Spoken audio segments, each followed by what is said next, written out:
Buongiorno a tutti, bentornati allo Scrigno del Calcio, della rubrica La partita della settimana che di solito esce il sabato. Io poi lo dico a chi guarda in diretta, ma ovviamente magari qualcuno guarda in differita il video e quindi dice ma cioè neanche sa quando, in quale giorno della settimana è uscito. Comunque, detto questo, io so che cosa state pensando, che palle la sosta del campionato, lo so, l'ho sempre detto pure io, una volta almeno giocava la Serie B, invece di questi tempi non c'è neanche quello.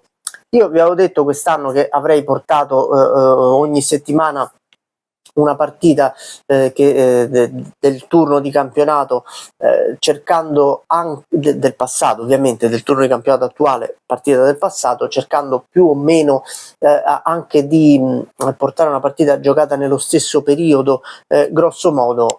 Italia-Estonia non si è giocata a settembre, non moltiplico ancora pani e partite, quindi accontentatevi di un'Italia-Estonia giocato in un altro periodo dell'anno. Insomma, l'esordio di Gennaro Gattuso sulla panchina della nazionale, vediamo come andrà, speriamo di arrivare ai mondiali, sarebbe pure ora, ma Italia-Estonia che si gioca a Bergamo ci riporta a due volte si è giocata Italia-Estonia nel passato, una volta nel 93 e una volta, che è quella che vi racconto io, il 25 marzo del 1995, erano le qualificazioni ad Euro 96, l'Italia di Arrigo Sacchi gioca a Salerno contro la modesta Estonia e vince per 4-1, doppietta di Zola e gol di Albertini e Ravanelli. Tra l'altro è proprio particolare per Fabrizio Ravanelli questa partita perché fu il suo esordio con la maglia della nazionale,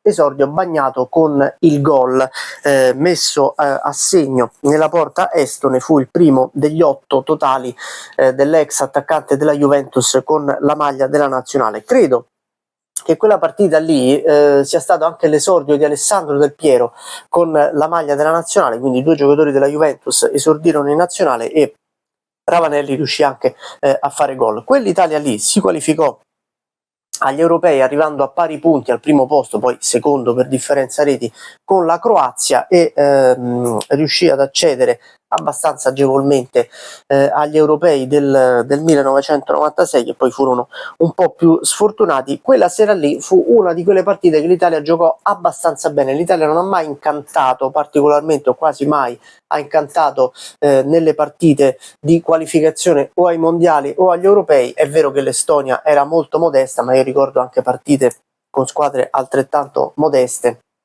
in cui l'Italia comunque si trascinava un po' per il campo, segnava 2, forse 3 gol, invece quel 4-1 lì fu abbastanza perentorio.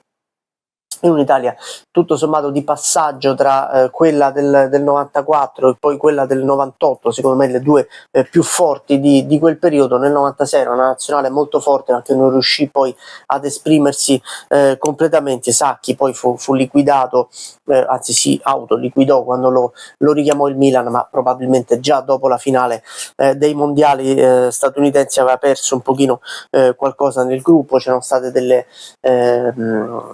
anche delle discussioni con alcuni giocatori, Gianluca Vialli, Mancini, tutti i giocatori che comunque avevano già avuto un rapporto altalenante con la nazionale e che poi più o meno diciamo dal 94, anche da prima, poi chiusero un po' il rapporto con la nazionale. Lo stesso Signori, ci furono un po' dei problemi, ma quella sera lì venne tutto spazzato via, un po' dalla mediocrità dell'Estonia, un po' dalla voglia dell'Italia di prendersi la qualificazione, e l'Italia vinse 4-1 contro l'Estonia. Io mi auguro francamente che non ci siano problemi questa sera a Bergamo nell'esordio di Gattuso come commissario tecnico dell'Italia, e che l'Italia finalmente possa tornare ai mondiali. L'ultima volta che l'Italia ha fatto i mondiali, io avevo 31 anni, nel 2014.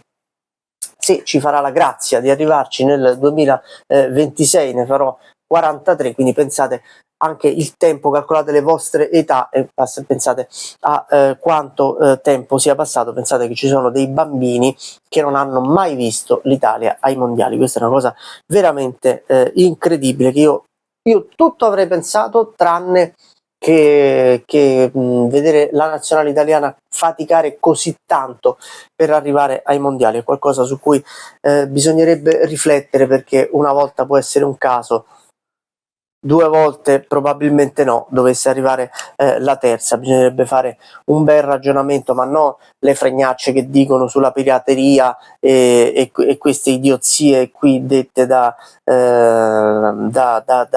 politici del pallone. Bisognerebbe fare un ragionamento molto più serio, molto più approfondito, per cercare di capire veramente dove risiedano i veri bubboni che hanno causato questi disastri. Ma speriamo di non doverci arrivare, speriamo la prossima estate di vedere le partite della nazionale, magari di commentarle anche insieme qui sul canale, dove vi invito ad iscrivervi, a lasciare like, commenti, perché tanto è tutto gratis. La partita della settimana torna la prossima settimana, quando riprenderemo con le partite della Serie A. Ciao a tutti.